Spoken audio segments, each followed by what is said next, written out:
Jangan lupa klik subscribe, like, dan loncengnya ya. Terima kasih. IPA 1, saya ingin membahas tentang Al-Quran dan hadis adalah pedoman hidupku. Pengertian Al-Quran. Dari segi bahasa, Al-Quran berasal dari kata kara, kiratan, Quranan, yang berarti sesuatu yang dibaca atau bacaan.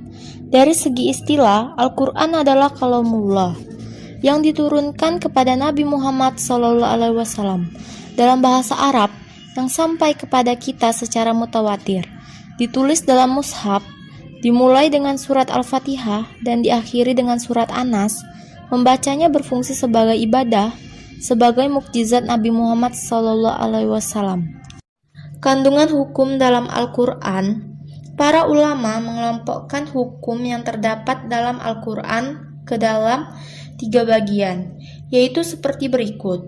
A. Akidah atau keimanan. Akidah atau keimanan adalah keyakinan yang tertancap kuat di dalam hati. B. Syariah atau ibadah. Hukum ini mengatur tentang tata cara ibadah, baik yang berhubungan langsung dengan Al-Khaliq atau pencipta, yaitu Allah Subhanahu wa Ta'ala. C. Akhlak atau budi pekerti. Al-Quran juga berisi hukum-hukum tentang akhlak. Hadis atau sunnah. Pengertian hadis atau sunnah secara bahasa, hadis berarti perkataan atau ucapan. Menurut istilah, hadis adalah segala perkataan, perbuatan, dan ketetapan atau takrir yang dilakukan oleh Nabi Muhammad SAW. Fungsi hadis terhadap Al-Quran.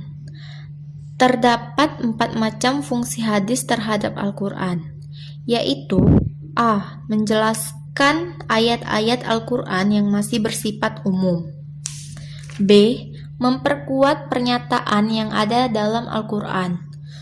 C. Menerangkan maksud dan tujuan ayat yang ada dalam Al-Quran. D. Menetapkan hukum baru yang tidak terdapat dalam Al-Quran.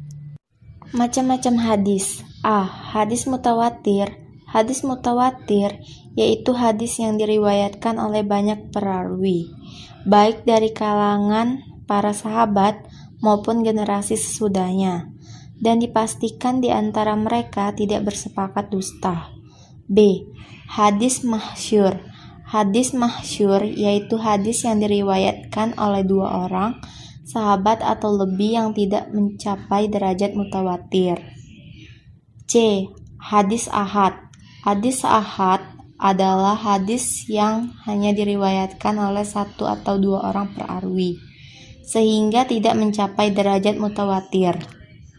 Sekian penjelasan presentasi dari saya mengenai Al-Quran dan hadis. Terima kasih.